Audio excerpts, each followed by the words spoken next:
Assalamualaikum warahmatullahi wabarakatuh. Pada video kali ini, saya Elva Nazlita Mauludia dari Prodi Teknik Informatika semester 3 Universitas Sarjapati akan mengajak teman-teman untuk mengenal dasar-dasar HTML. Sebelum itu, mari kita ketahui definisi HTML tersebut. HTML sendiri merupakan singkatan dari Hypertext Markup Language yang biasanya digunakan untuk membuat struktur halaman web. Sedangkan struktur HTML bisa dibayangkan seperti sebuah kerangka rumah, di mana kerangka tersebut yang nantinya akan menunjukkan di mana letak pintu, jendela, dan ruangan-ruangan yang lain. Untuk mengetahui lebih jelasnya, yaitu tentang struktur HTML, saya akan coba untuk membuat sebuah file grup.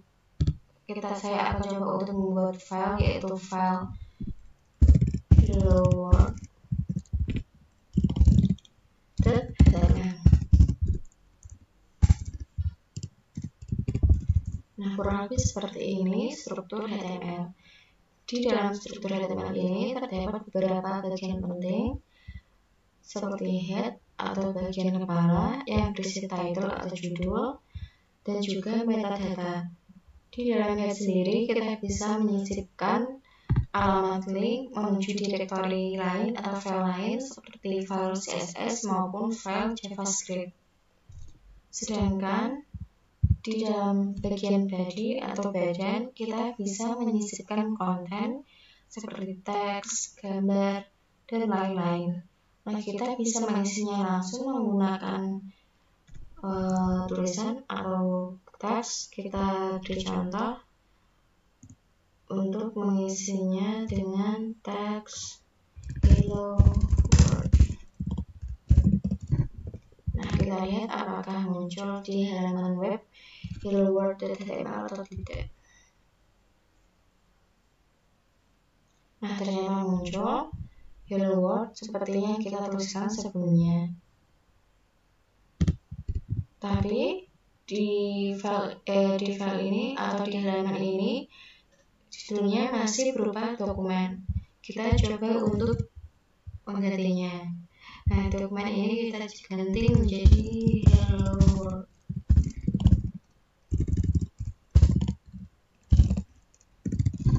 Nah, ini sudah berganti dari dokumen menjadi hello world. Nah, selain kita bisa menuliskannya secara langsung seperti ini, kita juga bisa menggunakan tag. Di dalam HTML terdapat berbagai elemen yang disebut tag. Tag-tag ini diawali dan diakhiri dengan tanda kurung siku, di mana setiap tag memiliki fungsi spesifik untuk menentukan tampilan dan struktur konten pada halaman web. Di sini sudah saya tuliskan sedikit contoh tag HTML dan fungsinya.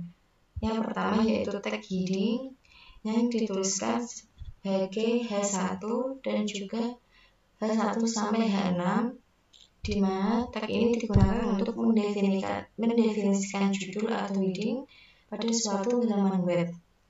Setiap tag memiliki tingkatan yang berbeda, mulai dari H1 sebagai judul utama atau yang paling besar hingga H6 sebagai judul terkecil. Selanjutnya yaitu tag P atau tag paragraf. Tag ini digunakan untuk membuat paragraf. Selanjutnya yaitu tag img, di mana ini digunakan untuk menyisipkan gambar ke dalam halaman. Selanjutnya yaitu tag A yang digunakan untuk membuat link atau tautan ke halaman lain. Dan masih banyak lagi tag yang ada di dalam HTML. Nah, di part 1 ini saya akan coba untuk membuat atau memberikan contoh penggunaan tag di dalam HTML. Nah, saya akan membuat contoh penggunaan tag heading. Kita buat file dengan nama heading.html. Nah, title-nya kita ganti menjadi heading HTML. Nah, kita buat dari heading yang paling besar yaitu H1,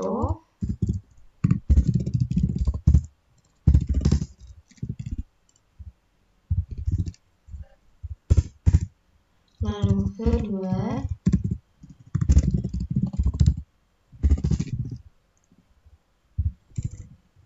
kemudian H3,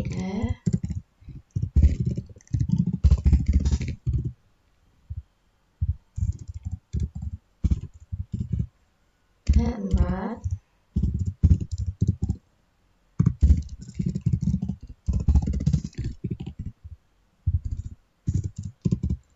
H5,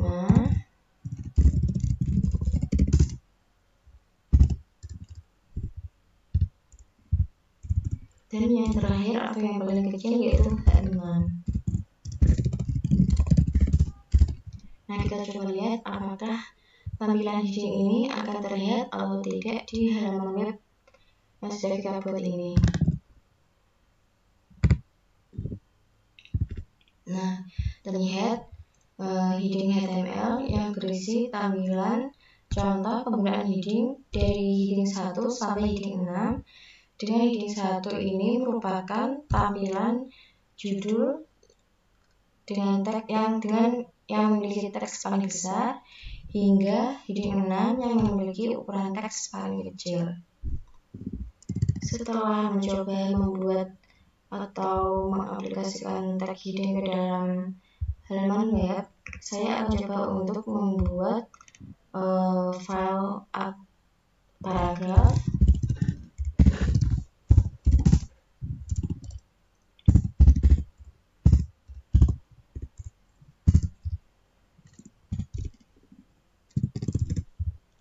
Saya akan membuat file grup maksud saya halaman web dengan judul paragraf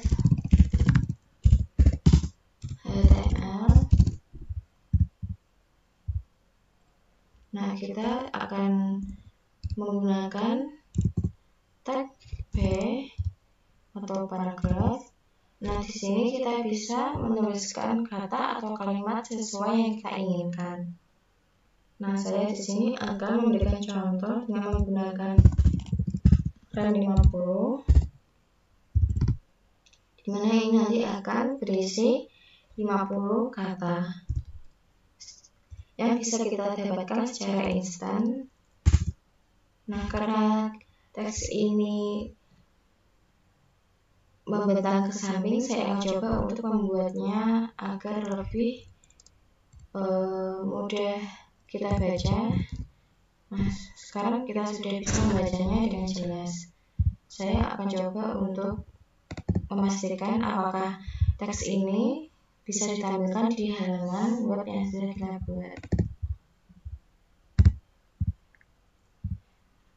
Nah, ternyata dapat ditampilkan seperti file-file sebelumnya. Nah, ini contoh 50 kata yang membentuk sebuah paragraf yang kita buat sebelumnya dengan menggunakan tag paragraf atau tag P. Nah, mungkin pada part ini hanya itu yang bisa saya sampaikan. Kita akan mempelajari berbagai tag atau materi mengenai HTML di part selanjutnya.